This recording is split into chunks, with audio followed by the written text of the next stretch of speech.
शोषण करने वालों के लिए भी अलग से अपराध बनाया गया है। पहले सुप्रीम कोर्ट के जजमेंट से चलता था। पीड़िता का बयान उसके घर पर महिला अधिकारियों की उपस्थिति में और अपने परिजनों की उपस्थिति में लेने का भी प्रावधान किया है और इसके साथ साथ ऑनलाइन एफआईआर की व्यवस्था से भी ढेर सारी उत्पीड़न का सामना कर रही महिला एम्बरेसमेंट से बच पाएगी, ऐसा हमारा मानना है। सालों से देश भर में मॉब लिंचिंग के अपराध के लिए कानून में कोई प्रावधान नहीं था। प्रावधान करने की मांग होती थी। पहली बार मॉब लिंचिंग को परिभाषित किया गया है। नस्ल, जाति, समुदाय, लिंग, जन्म स्थान, भाषा और अन्य कारणों से जो मॉब लिंचिंग होता है, इसमें 7 वर्ष के कारावास से लेकर मृत्यु की सजा और आजीवन कारावास तक इसके अंदर जोड़ा गया है। तो एक बहुत बड़े समय से जो मांग थी वो पूरी होने जा रही है। राजद्रोह 2 एक ऐसा कानून था जो अंग्रेजों ने अपने शासन की रक्षा के लिए बनाया। चाहे महात्मा गांधी हो, चाहे तिलक महाराज हो, चाहे सरदार पटेल हो, सभी लोग यही कानून के तहत 6-6 साल की सजा काटे थे। इसी कानून के तहत केसरी पर प्रतिबंध लगाया गया था। वो अपने राज्य की सुरक्षा के लिए अंग्रेजों ने बनाया हुआ कानून था। राजद्रोह को हमने जड़ से समाप्त कर दिया है और देश विरोधी हरकतों के लिए नई धारा लेकर आए हैं। पहले सरकार के खिलाफ स्टेटमेंट देना गुनाह था, अब भारत की एकता और अखंडितता को क्षतिग्रस्त करने के लिए ये कानून अमल में आएगा। तो आजादी के इतने सालों के बाद ये कानून में बदलाव हुआ है, जो एक बहुत बड़ा परिचायक है हमारे संविधान के स्पिरिट का। मैं आप सभी के सामने बड़े विश्वास के साथ कहता हूं कि इन तीनों कानूनों के पूर्ण स्पिरिट के साथ देश भर में लागू होने के बाद ये कानून सबसे आधुनिक न्याय प्रणाली का सर्जन करेंगे। टेक्नोलॉजी को हमने न केवल अपनाया है, आने वाले 50 सालों तक टेक्नोलॉजी में जो भी अनुसंधान होने की संभावनाएं हैं, इस सबको कानून के अंदर हमने व्याख्या के तौर पर समाहित किया है। जैसे आने वाले समय में भी जो अनुसंधान होंगे वो व्याख्यायित किए गए। ये विश्व की सबसे आधुनिक न्याय प्रणाली बनेगी, इसका मुझे विश्वास है। कंप्यूटराइजेशन की प्रक्रिया ऑलरेडी पूरी हो गई है। 99.9% थाने कंप्यूटराइज हो चुके हैं। ई रिकॉर्ड जनरेट करने की प्रक्रिया भी हमने 2019 से ही चालू कर दी थी। 0 एफआईआर, ई एफआईआर, चार्जशीट और जवाब, ये सभी डिजिटल होगा। किसी को बड़े बड़े जेरोक्स निकालकर करने की जरूरत नहीं है। 1 लाख पेज की चार्जशीट भी एक छोटे से पेन ड्राइव से जजेस के सामने जाएगी और पक्षकर्ताओं को दी जाएगी। 90 दिन के अंदर इस कानून में पीड़ित को, जिन्होंने न्याय की गुहार की है, उनको अपने केस का प्रोग्रेस ऑटोमेटिकली ऑनलाइन भेजा जाएगा। हमने इसके अंदर 7 साल और उससे ज्यादा सजा वाले सभी गुना में फॉरेंसिक की टीम की विजिट को कंपलसरी कर फॉरेंसिक एविडेंस को कानूनी जामा पहनाने का काम किया है। मैं मानता हूं कि इससे बहुत फायदा होगा। दोष सिद्धि का प्रमाण हम बहुत आगे तक ले जा पाएंगे। साक्ष्यों की रिकॉर्डिंग और जांच पड़ताल में रिकॉर्डिंग की अनुमति दी है। वीडियोग्राफी को सर्च और सीजर के वक्त पर अनिवार्य किया है, जिससे किसी को फंसाने की कोई साजिश न हो पाए। ई बयान बलात्कार की पीड़िता का या छेड़खानी की पीड़िता का ई बयान को भी कानूनी माना गया है और कोर्ट में ऑडियो वीडियो के माध्यम से पेशी करने का भी प्रावधान हमने किया है।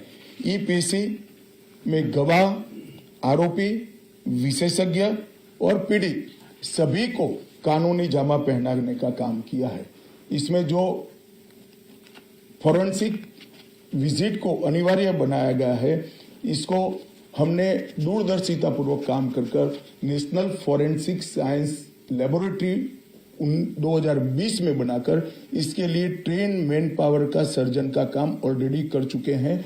मुझे पूरा भरोसा है कि 3 साल के बाद इस देश में हर साल 40,000 से ज्यादा ट्रेन मैन पावर का फोर्स हमारी कानूनी क्रिमिनल जस्टिस सिस्टम की सेवा में उपलब्ध होगा। कमीशन का रेशियो इसके माध्यम से 90% तक ले जाने का हमने प्रावधान किया है और फॉरेंसिक इंफ्रास्ट्रक्चर को बढ़ाने के लिए अभी हमारी कैबिनेट ने निर्णय किया है और 9 राज्यों में फॉरेंसिक साइंस यूनिवर्सिटी के कैंपस खोले जाएंगे और 6 सेंट्रल फॉरेंसिक लेबोरेटरीज को भी हमने करा है। ये कानून विक्टिम सेंट्रिक है। पहले दिनों तक किसी को पुलिस ले जाती थी, परिवार वालों को कोर्ट में आना पड़ता था। अब हमने कंपलसरी किया है कि हर थाने में रजिस्टर होगा और ई रजिस्टर भी होगा कि कौन सा अपराधी पुलिस की कस्टडी में है, जिससे हेबियस के माध्यम से कोर्ट में नहीं जाना पड़ेगा। तलाशी और रेड दोनों स्थिति में वीडियोग्राफी की जाएगी, जिससे पुलिस के अधिकारों का दुरुपयोग न हो पाए। और हमने अपराधियों को बेल को भी लंबे समय तक लंबित केसों में कानूनन बना दिया है, जिसमें एक निश्चित समय मर्यादा अपराध के अंदर जो सजा है उसके अनुपात में हो जाने के बाद जेल सुपरिटेंडेंट की जिम्मेदारी होगी कि इसको बेल पर रिहा किया जाए। तो इसके लिए कोर्ट में किसी को जाने की जरूरत नहीं पड़ेगी। इसमें विक्टिम को अपनी बात रखने का मौका मिलेगा, इंफॉर्मेशन का अधिकार मिलेगा और नुकसान के लिए क्षतिपूर्ति का भी अधिकार पहली बार भारतीय कानूनों में हम करने जा रहे हैं। 0 FIR, विक्टिम की FIR की प्रति की निःशुल्क प्राप्ति और 90 दिन में जांच का रिपोर्ट देने से इससे बहुत बड़ा फायदा होगा। समय पर न्याय लगभग 35 न्याय प्रणाली की 35 धाराओं में हमने समय मर्यादा निश्चित की है और ये टेक्निक के आधार पर प्रोसीडिंग्स होने के कारण भी समय पर न्याय मिलेगा। 3 दिन में FIR दर्ज करनी है, 7 दिन के भीतर जांच रिपोर्ट पीड़िता के सार्वजनिक करनी है, 60 दिन के अंदर ही अपराध तय करने हैं और घोषित अपराधियों के खिलाफ 90 दिन के अंदर मुकदमा कायम करना है और आपराधिक मामलों में मुकदमे की सुनवाई के बाद ज्यादा से ज्यादा 45 दिन के अंदर जजमेंट की घोषणा करनी है। तो कई जगह पे हमने समय को कम कर बाध्य कर हमने जल्दी से न्याय मिल पाए इस दिशा में काम किया है। हमने 3 वर्ष से कम कारावास में 60 वर्ष से अधिक उम्र में के लोग जो है, इसमें पुलिस अधिकारियों की पूर्व अनुमति अरेस्ट के लिए अनिवार्य करी है। गिरफ्तार व्यक्ति को 24 घंटे में मजिस्ट्रेट के सामने ले जाने का प्रावधान भी कानूनी बनाया है और 20 से ऐसी ज्यादा धाराएं हैं जिसमें पुलिस की जवाबदेही हमने सुनिश्चित करी है। पहली बार पीए का भी हमने प्रावधान इसके अंदर किया है। साक्ष्यों के संबंध में भी टेक्नोलॉजी को हमने बढ़ावा दिया है। इलेक्ट्रॉनिक साक्ष्यों के प्रति विश्वसनीयता बढ़े, इसके लिए कानूनी प्रावधान कड़े किए हैं। सर्वर लॉग, स्थान संबंधी साक्ष्य और वॉइस मेल, ये सब की व्याख्याएं की गई है। अब न्याय प्रक्रिया संविधान की 8वीं अनुसूची में आने वाली सभी भाषाओं में काम करती हो जाएगी। हमारी स्थानीय भाषाओं के लिए बहुत बड़ा फैसला है। हमारा पूरा सॉफ्टवेयर जो बनेगा वो 8वीं अनुसूची में आने वाली सभी भाषाओं में बनेगा। कानून बनने के बाद संसद ने पारित करने के बाद तैयारी के लिए ढेर सारा प्रयास भारत सरकार के गृह मंत्रालय और हर राज्य के गृह मंत्रालय और जस्टिस मंत्रालय ने किया है। लगभग 22.5 लाख पुलिस कर्मियों की ट्रेनिंग के लिए 12,000 मास्टर ट्रेनर्स बना दिए गए। कई इंस्टीट्यूशन को अधिकृत किया गया और 23,992 मास्टर ट्रेनर अब तक ट्रेन हो चुके हैं। जुडिशरी में 21,000 सबऑर्डिनेट जुडिशरी का ट्रेनिंग हो चुका है और इसके लिए भी आगे पर मास्टर ट्रेनर्स की कई बैच स्थानीय भाषाओं में तैयार हो गई है। 20,000 पब्लिक प्रोसिक्यूटर्स को ट्रेन किया गया है और लगभग हर प्रोसिक्यूटर को एक ऐप दे दिया गया है और नए कानून छापे हुए दिए गए हैं कि पुरानी धारा कौन सी थी, नई धारा कौन सी है। प्रिजन के 51,224 कर्मचारियों का ट्रेनिंग हुआ है और फॉरेंसिक के 4,000 कर्मचारियों का ट्रेनिंग हुआ है। कुल मिलाकर ट्रेनिंग की संख्या पुलिस में 6 लाख, प्रोसिक्यूशन में 4,000, जुडिशरी में लगभग 20,000, फॉरेंसिक में भी 4,000 और प्रिजन में 10,868 मास्टर ट्रेनर अभी काम कर रहे हैं। मित्रों, ये संहिता के लिए कुछ विपक्ष के मित्र अलग अलग बातें मीडिया के सामने रख रहे हैं कि अभी ट्रेनिंग नहीं हुई, चर्चा नहीं हुई है। मैं आप सभी को बताना चाहता हूं कि लोकसभा में कुल मिलाकर 9 घंटा और 29 मिनट चर्चा हुई है। 34 सदस्यों ने इसके अंदर पार्टिसिपेट किया है। राज्यसभा में 6 घंटा और 70 मिनट चर्चा हुई, 40 सदस्यों ने पार्टिसिपेट किया है। एक ये भी झूठ चलाया जा रहा है कि सबको बाल निकालने के बाद ये बिल लाया गया। बिल बिजनेस एडवाइजरी कमेटी में पहले से निश्चित था। मेरा ये स्पष्ट मानना है कि 14 तारीख से ही विपक्ष ने सदन का बहिष्कार करने जैसी हरकतें करी थी और शायद वो हिस्सा लेना नहीं चाहते थे। और दोनों सदनों में 14 तारीख में लोकसभा में 96 और राज्यसभा में 46 सदस्यों ने ऐसी हरकतें की जिससे पीठासीन अधिकारी उनको बाहर करने के लिए मजबूर हो जाए। फिर भी एक ऑप्शन था। ये बहुत बड़ा दूरगामी परिणाम लाने वाला कानून था। वो ये कानून के लिए स्पेशल अंदर आकर चर्चा में अपना मत रख सकते थे। इसके पहले भी मैंने 2020 में सभी सांसदों को पत्र लिखकर उनके सुझाव मांगे थे। सभी मुख्यमंत्रियों को पत्र लिखकर उनके सुझाव मांगे थे। सभी सुप्रीम कोर्ट के सम्मानीय न्यायाधीशों को पत्र लिखकर उनके सुझाव मांगे थे। सभी हाई कोर्ट के चीफ जस्टिस को पत्र लिखकर सुझाव मांगे थे।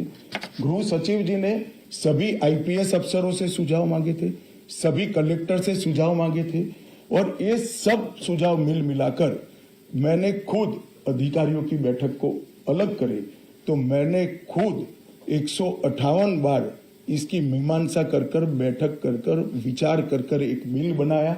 ये बिल को भी संसद ने ऐसे ही पारित नहीं किया है। गृह विभाग की समिति के पास ये बिल को भेजा गया।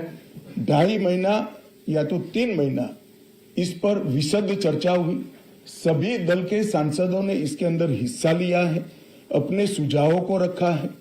4-5 पॉलिटिकल स्टाइल के सुझाव छोड़कर मैं दावे से कह सकता हूं हर सुझाव को समाहित कर 93 बदलाव कर बिल को फिर से कैबिनेट ने पारित किया और पारित करने के बाद सदन के सामने रखा गया। इतने बड़े सदियों के बाद हो रहे सुधार को पॉलिटिकल कलर देना मैं मानता हूं ठीक नहीं है। मेरे तो सभी विपक्ष के साथियों से विनती है, पॉलिटिक्स करने के ढेर सारे मुद्दे हैं, आराम से करिए पॉलिटिक्स, कोई चिंता नहीं, हम भी जवाब देंगे। मगर ये कानून देश के 140 करोड़ नागरिकों को संविधान का जो स्पिरिट है, न्याय और आत्मसम्मान, वो समय पर दिलाने की एक एक्सरसाइज है। तो आप सभी लोग इसमें कोऑपरेट करिए और मैं मानता हूं कि जिसको भी कुछ कहना है, मेरा दफ्तर हमेशा खुला है, मैं अवेलेबल हूं। मिलने से पहले रोड पर जाना मैं मानता हूं ठीक नहीं है। चर्चा करनी चाहिए, कुछ भी हो बात करनी चाहिए। और मेरा स्पष्ट मत है जो मैं आज बेबाक तरीके से आप लोगों के सामने रखना चाहता हूं, रिकॉर्ड के आधार पर कह सकता हूं मैं, भारत की आजादी के बाद किसी भी कानून पारित कराने के लिए इतनी लंबी चर्चा का प्रोसेस नहीं हुआ है। ये मैं रिकॉर्ड पर कहने के लिए तैयार हूं। 4 साल तक इस कानून पर विचार हुआ और अगर आपको अभी भी कुछ कहना है तो आप जरूर आइए, मैं सुनने के लिए तैयार हूं। मगर कृपया इस कानून को पब्लिक तक इसकी सेवा करने देने का मौका देना चाहिए। समय पर न्याय मिलेगा तो देश का भला होगा। संविधान की सुरक्षा और आत्मसम्मान की भावनाओं को नागरिक प्राप्त कर पाएंगे तो देश का भला होगा। और सबसे बड़ा बदलाव है, हमने थोड़े धैर्य के साथ टीथिंग प्रॉब्लम को देश की जनता ने भी बड़े धैर्य के साथ लेकर सिस्टम को सुधारने का मौका देना चाहिए। और मैं सभी दलों से भी कहना चाहता हूं कि राजनीति से ऊपर उठकर आप इसका समर्थन करिए और जो भी सुझाव जनता के हित में है लेकर आइए। हम इस पर चर्चा करने के लिए तैयार हैं। आप लोगों के मन में कोई बात है तो आप जरूर पूछ सकते हैं।